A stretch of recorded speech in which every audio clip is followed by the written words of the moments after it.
UFO with entities did land in Rendlesham Forest in the UK and filmed on camera, revealed in new US Air Force Airman testimony. The Rendlesham Forest UAP UFO incident is one of the legendary UFO encounter cases in the history of ufology. In 1980, Lieutenant Colonel Charles Holt, Deputy Commander of US Air Force Base, received the news of strange lightings near twin NATO Air Base at RAF Woodridge and RAF Bentwaters in Suffolk, England. In the early morning, December 26, Airman First Class John Burroughs reported the sightings that included vague descriptions ranging from unusual supernatural light, glittering triangular spaceships, and scorched footprints on the ground.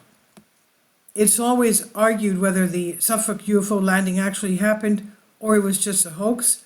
On the official note, there is no physical evidence to prove this claim, only testimonies provided by credible witnesses. And as the years passed, a piece of new information indulged, which opened many untold stories of this case.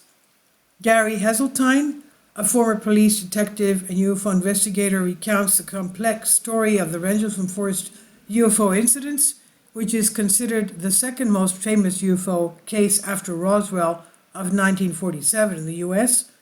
Heseltine researched the case for over 5 years, analyzing various published materials and uncovering lesser-known information. In his book, Non-Human, The Rendlesham Forest UFO Incidents, 42 Years of Denial, he presented amazing new military testimony from a previously unknown witness. The book discusses the political aspects of the incident, suggesting that the narrative may have been controlled by a few individuals for years. Heseltine argues that the UK and US governments have downplayed the true significance of this case. This series of events occurred between December 26 and December 28, 1980. A mysterious flying object flew at such an incredible speed that violated the laws of physics. Moreover, despite the very high speed, the alien spacecraft did not make any noise. The incident involves a young airman's claim of witnessing a translucent UFO about 30 feet in diameter landing in a farmer's field. This claim has been debated for many years. Later, round-shaped prints were found on the ground, clearly from a heavy object, which were at a distance of about 3 meters from each other. It's about 9 or 10 feet. Burns were also seen near these grooves on the ground. The craft's footprints, in other words. On December 28, when soldiers were sent for a more thorough study of the area, they noted the excess of radiation. And at this time, a UFO reappeared. It flew by with incredible speed, illuminating everything around with bright red lights. How did it know to reappear at that exact same time that the crew was there trying to figure out what was on the ground? Anyway, that's my comment. Now, the light emanating from the ship was so strong, they said, that the sensors of the night sights burned out, and the lights continued to hover and shine over the forest and field for some time. The UFO lights, that is.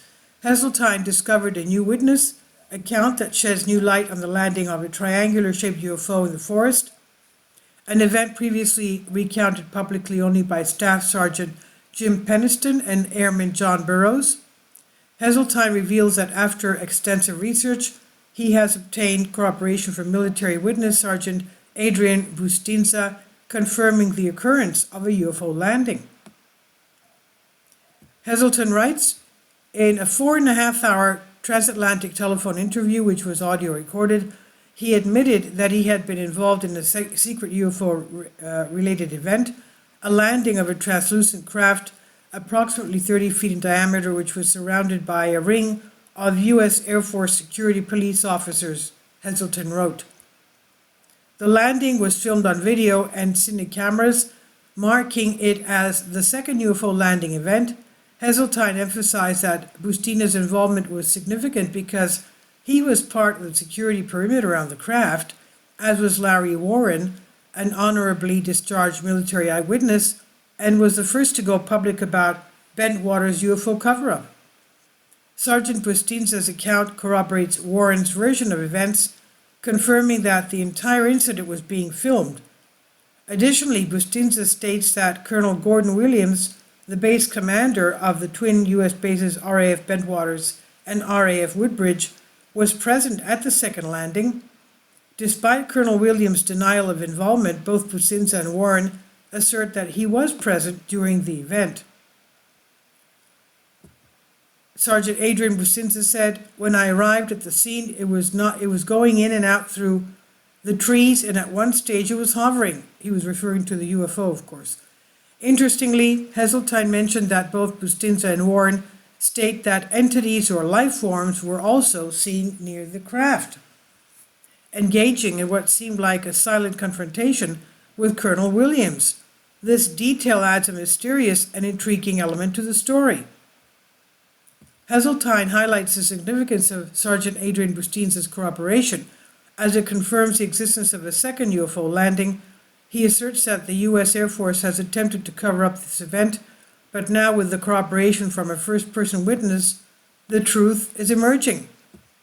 Moreover, while examining old documentation of the case, Heseltine found a direct admission by Lieutenant Colonel Charles Holt, the deputy base commander at the time, to an American researcher named Ray Besch in April 1985. Holt admitted that the second UFO landing did occur, and the craft was surrounded by U.S. Air Force security police officers, with Colonel Williams present. This admission from Lieutenant Colonel Holt adds further weight to the claims made by Bustinza and Warren. Alien abduction. Interestingly, video footage was published in 2018 by the British tabloid newspaper The Sun, where retired Lieutenant Colonel Charles Holt can be heard saying that John Burroughs may have been abducted and that the men were unaccounted for hours. The video was reportedly captured in 2010 when Holt and retired British Police Detective Gary Heseltine revisited Rendlesham Forest for a documentary that was never made. The footage was recorded by Heseltine's wife when the two were talking about the UFO incident during a break. Holt said, "He, Burroughs, may have been abducted, who knows, there is lost time, we know that. They were not on the radio. We've got men out in the forest that you can't, and they were unaccounted for hours," he said. Even though the U.S. Air Force had always denied any UFO landing in the Rendlesham Forest, Burroughs shared the shocking news about his health. He said that he had been subjected to a high amount of radiation during the investigations of the mysterious craft on 3 consecutive nights in December 1980. The U.S. military classified Burroughs' medical records, so neither he nor his lawyers were able to get it. Even the U.S. Air Force denied that he had been working with them during the time of the incident, as claimed by Burroughs. Somehow they got a document from the British Ministry of Defence in which it was written that the site had a high level of radiation during the UFO incident. Finally, after decades, the U.S. Veterans Association and Department of Defense agreed to pay for his treatment. Besides, in the radiation document, the U.S. military acknowledged the unexplained aerial phenomenon that occurred at the site and caused a physical injury to Burroughs. And this is on House and Wives by Vicky Verma. Please leave your comments, and thank you for your support. Please support my Patreon account. The daily posts are 5 videos daily, and they are totally different from what I have on my YouTube channel. Thank you so much for your support and that you find all my content so interesting. You'll find the Patreon account details in the description box below.